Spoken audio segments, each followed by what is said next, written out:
വണക്കം. I nobody എന്ന് പറയുന്ന ഒരു സിനിമ ഇപ്പോൾ റിലീസായിട്ടുണ്ട്. പൃഥ്വിരാജ് സുകുമാരനാണ് അതിനകത്തെ നായകൻ. പാർവതി തിരുവോത്താണ് അതിനകത്തെ നായിക എന്ന് പറയുന്നത്. പോരാത്തതിന് പ്രൊഡക്ഷൻ ഗ്യാങ്ങിൽ പൃഥ്വിരാജിൻ്റെ ഏറ്റവും ആദരണീയയായിട്ടുള്ള സഹധർമ്മിണി, നമ്മുടെ ഇന്ത്യയിൽ തന്നെ ഏറ്റവും മികച്ച രീതിയിൽ ഇംഗ്ലീഷ് കൈകാര്യം ചെയ്യുന്ന സുപ്രിയ മേനോൻ അടക്കമുള്ളവരുണ്ട് എന്നറിയുന്നതിൽ എനിക്ക് വളരെയധികം ചാരിതാർത്ഥ്യമുണ്ട്. സംഭവം വേറൊന്നുമല്ല, ഈ സിനിമയെക്കുറിച്ച് സമ്മിശ്രമായിട്ടുള്ള റിപ്പോർട്ടുകൾ അല്ല പുറത്തു വരുന്നത്. ഈ സിനിമയെക്കുറിച്ച് വളരെ മോശമായിട്ടുള്ള റിപ്പോർട്ടുകളാണ് പുറത്തു വന്നുകൊണ്ടിരിക്കുന്നത്. ബുക്ക് മൈ ഷോയിലൊക്കെ നോക്കിക്കഴിഞ്ഞാൽ വേണമെങ്കിൽ കാണിച്ചു തരാം.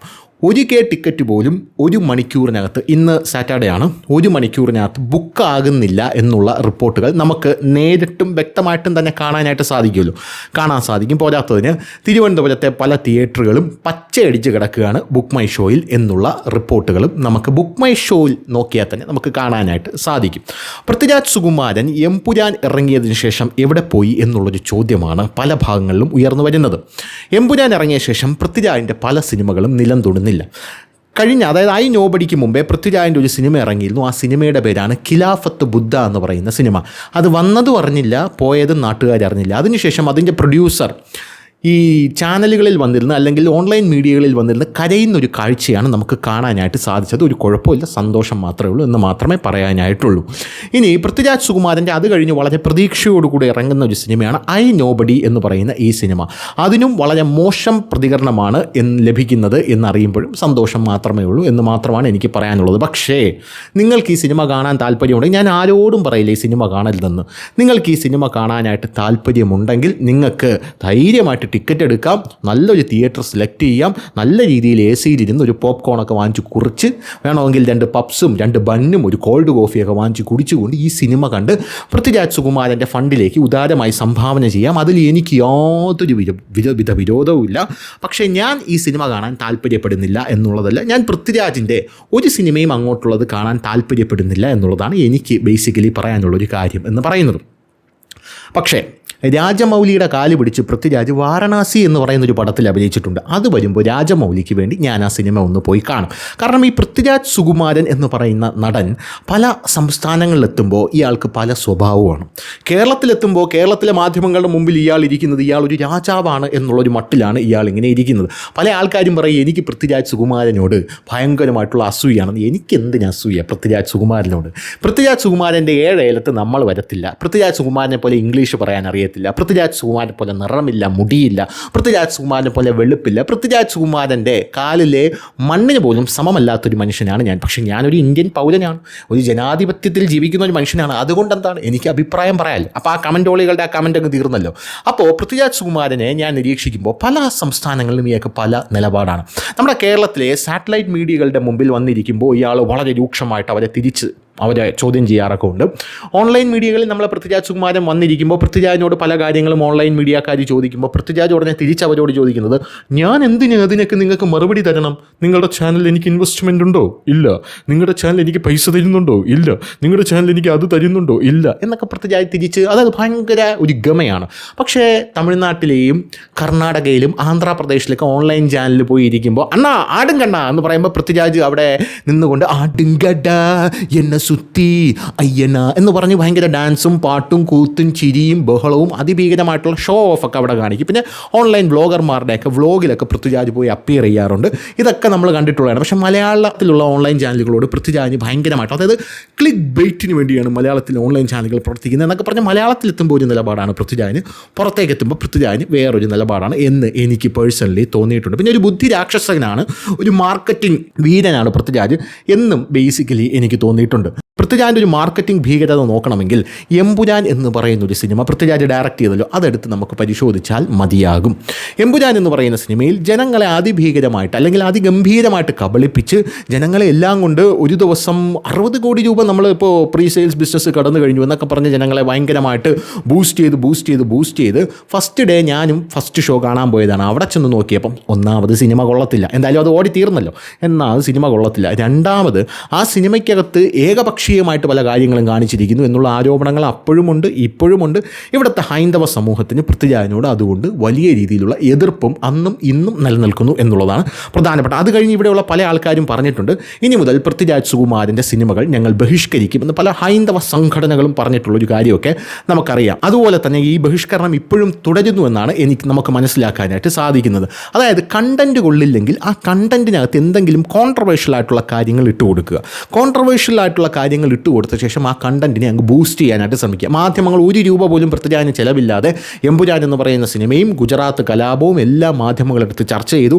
ഓരോ സമയവും മാധ്യമങ്ങൾ ഇതെടുത്ത് ചർച്ച ചെയ്യുമ്പോൾ അത് എമ്പുരാൻ എന്ന് പറയുന്ന സിനിമയ്ക്കാണ് ഗുണം ചെയ്യുന്നത് എന്നുള്ളതാണ് മറ്റൊരു പ്രധാനപ്പെട്ട കാര്യം. അതുകൊണ്ട് വലിയ രീതിയിലുള്ള പ്രൊമോഷനൊന്നും അതിന് വേണ്ടി വന്നില്ല. ഇപ്പോൾ ഐ നോബഡി എന്ന് പറയുന്ന സിനിമ ഇറങ്ങിയതിന് ശേഷം ആ സിനിമയ്ക്ക് മോശം അഭിപ്രായമാണ് ലഭിക്കുന്നത്. തരക്കേടില്ലാത്ത ഫസ്റ്റ് ഹാഫും വളരെ മോശം സെക്കൻഡ് ഹാഫും എന്നുള്ള അഭിപ്രായമാണ് ഇതിന് ലഭിച്ചുകൊണ്ടിരിക്കുന്നത്.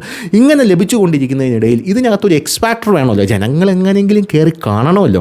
ഞാൻ ഇന്ന് രാവിലെ സോഷ്യൽ മീഡിയ എടുത്ത് നോക്കിയപ്പോൾ, ഫേസ്ബുക്ക് എടുത്ത് നോക്കിയപ്പോൾ ഇതിനകത്ത് വളരെയധികം രാഷ്ട്രീയമായിട്ടുള്ള കൂലങ്കഷമായിട്ടുള്ള പല കാര്യങ്ങളും ഡിസ്കസ് ചെയ്യുന്നുണ്ട്. ഇത് നമ്മുടെ സുപ്രിയ മേനോൻ ഇങ്ങനൊരു പടം എടുക്കാൻ പാടില്ല, ഇത് വളരെ മോശമാണ് എന്നൊക്കെയുള്ള രീതിയിലുള്ള ടോക്കുകൾ. അപ്പോൾ ഞാനിങ്ങനെ ചിന്തിച്ചു, ഇന്നലെ വരെ ഒരു കുഴപ്പമില്ലായിരുന്നല്ലോ, പെട്ടെന്ന് ഇന്ന് ഈ ഒരു ദിവസമായപ്പോഴേക്കും എന്താണ് സംഭവിച്ചത് എന്ന് ഞാൻ പെട്ടെന്ന് ഇങ്ങനെ ചിന്തിച്ചു. അങ്ങനെ എന്തെങ്കിലുമൊക്കെ പറഞ്ഞൊരു കോൺട്രവേഴ്സിയൊക്കെ കിട്ടിക്കഴിഞ്ഞാൽ പടം പെട്ടെന്ന് കയറിപ്പോവും. പിന്നെ മറുനാടൻ മലയാളി എന്ന് പറയുന്ന ആ ഒരു ചാനലിലെ ഷാജൻ സ്കറിയെ ഇതിനകത്ത് വലിച്ചു കീറി ഒട്ടിച്ചിട്ടുണ്ട്. നിങ്ങൾ കാണാമായോ എന്നുള്ളൊരു ലൈനിൽ പല സ്ഥലത്തിലുള്ള പോസ്റ്റും പലനാടൻ മലയാളി എന്ന് പറഞ്ഞുകൊണ്ടാണ് ഷാജൻ സ്കറി അതിനകത്ത് അവതരിപ്പിച്ചിരിക്കുന്നത് എന്ന് പറഞ്ഞു നിങ്ങൾ കാണാൻ പായോ എന്നൊക്കെ പറഞ്ഞുകൊണ്ട് പൃഥ്വിരാജ് അതിനകത്ത് എന്ത് ചെയ്തിട്ടുണ്ട്, മാർക്കറ്റിംഗ് ടെക്നിക്ക് ഇതിനകത്ത് യൂസ് ചെയ്യാനായിട്ട് തുടങ്ങിയിട്ടുണ്ട് എന്നുള്ളതാണ് മറ്റൊരു പ്രധാനപ്പെട്ട കാര്യം. ഒരു കാര്യം ഞാൻ ആദ്യമേ പറയാം, ഞാൻ ഈ സിനിമ കണ്ടിട്ടില്ല. ഈ സിനിമയ്ക്ക് വന്ന റിപ്പോർട്ടുകൾ അശ്വന്ത് കോക്കിനെ പോലെയുള്ള ആൾക്കാരും മറ്റ് സിനിമയിൽ വരുന്ന റിപ്പോർട്ടുകളും പല പല ആൾക്കാരുടെ മൗത്ത് പബ്ലിസിറ്റി, അതിൻ്റെ ബൈറ്റൊക്കെ യൂട്യൂബിൽ അവൈലബിൾ ആണ്. ഇതൊക്കെ കണ്ടാൽ നമുക്ക് മനസ്സിലാകും ഈ സിനിമ. പല ആൾക്കാരും പറയുന്നത് ഫസ്റ്റ് ഹാഫ് കുഴപ്പമില്ല, സെക്കൻഡ് ഹാഫ് വളരെ മോശമാണ്, അതുകൊണ്ട് സിനിമ പൊട്ടി എന്നാണ് പല ആൾക്കാരും പറഞ്ഞുകൊണ്ടിരിക്കുന്നത്. അപ്പോൾ അങ്ങനെയുള്ള പല കാര്യങ്ങളും വെച്ചിട്ട് നമുക്ക് നമ്മുടെ അഭിപ്രായം രേഖപ്പെടുത്താമല്ലോ. അപ്പോൾ അങ്ങനെയാണ് കാര്യങ്ങൾ മുന്നോട്ട് പോകുന്നതെന്ന് പറയുന്നത്. അതായത് പൃഥ്വിരാജ് എന്ന് പറയുന്ന നടൻ ഒരു സിനിമയെ എങ്ങനെയാണ് മാർക്കറ്റിംഗ് തന്ത്രത്തിലൂടെ ഉയർത്തിയെടുക്കാൻ ശ്രമിക്കുന്നത് എന്നുള്ളതാണ് ഇവിടെ റെലവൻ്റ് ആയിട്ടുള്ളൊരു കാര്യം എന്ന് പറയുന്നത്. അതിന് അയാൾ ഉപയോഗിക്കുന്ന കാര്യങ്ങളൊക്കെ വളരെ ഡേഞ്ചറസ് ആയിട്ടുള്ള വിഷയങ്ങളാണ്. നമ്മുടെ സമൂഹത്തിലെ രാഷ്ട്രീയം, നമ്മുടെ സമൂഹത്തിൽ രണ്ട് വിഭാഗങ്ങൾ തമ്മിലുള്ള കലാപങ്ങൾ, അവിടെ ഉണ്ടായ കലാപങ്ങൾ, ഇങ്ങനെയുള്ള പല കാര്യങ്ങളുമാണ് ഇയാൾ ഉപയോഗിക്കുന്നത് എന്നുള്ളത്. അപ്പം നമ്മൾ ആരെങ്കിലും ഇതിനെക്കുറിച്ച് എന്തെങ്കിലും പറഞ്ഞു കഴിഞ്ഞാൽ നമ്മൾ വർഗീയവാദിയാവും, അല്ലെങ്കിൽ നമ്മൾ കലയുടെ കടയ്ക്കൽ കത്തിവയ്ക്കുന്ന സാമദ്രോഹിയാവും, ഇല്ലെങ്കിൽ മറ്റേ മുരളി ഗോപി ഉണ്ടല്ലോ, മുരളി ഗോപി പേനയും പേപ്പറും എടുത്തിട്ട് ഒരു ഫോട്ടോ ഇങ്ങനെ എടുത്ത് ഇൻസ്റ്റാഗ്രാമിൽ ഇട്ടിട്ട് പറയും കലയിൽ കത്തി വയ്ക്കുന്നേ എന്നൊക്കെ പറഞ്ഞുകൊണ്ട് വലിയ രീതിയിലുള്ള സംഭവങ്ങളൊക്കെ ഉണ്ടാകാനുള്ള സാധ്യത ഭയങ്കരമായിട്ടുണ്ട്. അപ്പോൾ അതൊക്കെയാണ് ഇപ്പോൾ മാർക്കറ്റിൽ ഭയങ്കരമായിട്ട് വിറ്റുപോകുന്ന സാധനങ്ങളെന്ന് പറയുന്നത്. എന്തായിരുന്നാലും ഈ ഹൈന്ദവ സംഘടനകളുടെയും ഇവിടെയുള്ള ആൾക്കാരുടെ നെഞ്ചിലേറ്റ മുറിവുണ്ടല്ലോ. ഈ മോഹൻലാൽ എന്ന് പറയുന്ന നടനോട് ഇവിടെയുള്ള സംഘപരിവാറിന് വലിയ രീതിയിലുള്ള ഒരു ഫാൻ ബേസ് ഉണ്ട്. സംഘപരിവാറിൻ്റെ ഇടയിൽ അതിഭീകരമായിട്ടുള്ള ഫാൻ ബേസ് മോഹൻലാൽ എന്ന് പറയുന്ന നടനുണ്ട്. അതുകൊണ്ട് തന്നെ മോഹൻലാലിൻ്റെ പടങ്ങൾ ഇവിടെയുള്ള ആൾക്കാർ പോയി കാണും. പക്ഷേ പൃഥ്വിരാജ് സുകുമാരൻ എന്ന് പറയുന്ന ആ വ്യക്തി ഇവിടെയുള്ള ആൾക്കാരെ തെറ്റിദ്ധരിപ്പിച്ച് ഒരു സിനിമയെടുത്ത് ഇവരെല്ലാം അകത്തേക്ക്, അതായത് എൻ്റെ പ്രതിഷേധം, എൻ്റെ ബേസിക് എൻ്റെ പ്രതിഷേധം ഇവിടെ തീർന്നിട്ടില്ല. എമ്പുരാൻ എന്ന് പറഞ്ഞ സിനിമയിൽ ഞാൻ കാണാൻ പോയത്, ഫസ്റ്റ് കേസ് ഞാൻ അതിനകത്ത് കാണാൻ പോയത് മോഹൻലാലിൻ്റെ അഴിഞ്ഞാട്ടമാണ്, അത് അതിനകത്ത് ഉണ്ടായിരുന്നില്ല. സെക്കൻഡ് കേസ് എന്ന് പറയുന്നത് അതിനകത്ത് ആദ്യം വളരെ ഏകപക്ഷീയമായിട്ട് പല കാര്യങ്ങളും കാണിക്കുന്നുണ്ട്. മൂന്നാമത്തെ കേസ് എന്ന് പറയുന്നത് മോഹൻലാലിന് വെറും 45 മിനിറ്റാണ് അതിനകത്ത് കൊടുത്തിരിക്കുന്നത്. മോഹൻലാൽ ആ ഹെലികോപ്റ്ററിൽ നിന്ന് ഇറങ്ങി നടന്ന് വരാൻ തന്നെ 15 മിനിറ്റ് എടുക്കും. അപ്പോൾ തന്നെ ആ 45 മിനിറ്റ് പോയി 30 മിനിറ്റായി മോഹൻലാൽ ചുരുങ്ങി. അങ്ങനെ ഒരു സാഹചര്യം അതിനകത്ത് ഉണ്ടായിരുന്നു. ലൂസിഫർ ഇറങ്ങിയപ്പോൾ പൃഥ്വിരാജ് അത് കണ്ടപ്പോൾ പൃഥ്വിരാജ് എന്ന് പറയുന്ന ഡയറക്ടറിനെ അഭിനന്ദിച്ചൊരു വ്യക്തി കൂടെയാണ് ഞാൻ. പക്ഷേ എമ്പുരാൻ എന്ന് പറയുന്ന സിനിമയിൽ വളരെ മോശമായി കാര്യങ്ങൾ പൃഥ്വിരാജ് ചെയ്തു എന്നുള്ള കാര്യത്തിൽ എനിക്ക് പേഴ്സണലി യാതൊരുവിധ തർക്കവുമില്ല. ഇനിയും അങ്ങനെ തന്നെ തുടരും. പക്ഷേ പൃഥ്വിരാജ് ഒരു ബുദ്ധി രാക്ഷസനാണ്. നമ്മൾ ആലോചിക്കണം, നാളെ ഒരു RSSൻ്റെ വേദിയിൽ പോയിരുന്ന് പൃഥ്വിരാജിന് രണ്ട് സ്പീച്ച് ചെയ്യാൻ ഇതൊക്കെ തീരും എന്ന് പൃഥ്വിരാജിന് നല്ലതുപോലെ അറിയാം. പക്ഷേ പൃഥ്വിരാജിൻ്റെ മാർക്കറ്റിംഗ് തന്ത്രങ്ങൾ കൃത്യമായി ഇവിടെയുള്ള ജനങ്ങൾക്കും അറിയാം. അന്ന് സുഡാപ്പികൾ ഇയാൾക്കെതിരെ ചെയ്യാനുള്ള സാധ്യതയുണ്ട്. ഇത് പൃഥ്വിരാജിൻ്റെ നിലനിൽപ്പിന് വേണ്ടിയിട്ടുള്ള ഒരു വലിയ പ്രശ്നമായിട്ടാണ് കാണുന്നത്. അതായത് പൃഥ്വിരാജ് പല കാര്യങ്ങളിലും വന്ന് വലിയ രീതിയിൽ വായ്ത്താളോടിക്കും.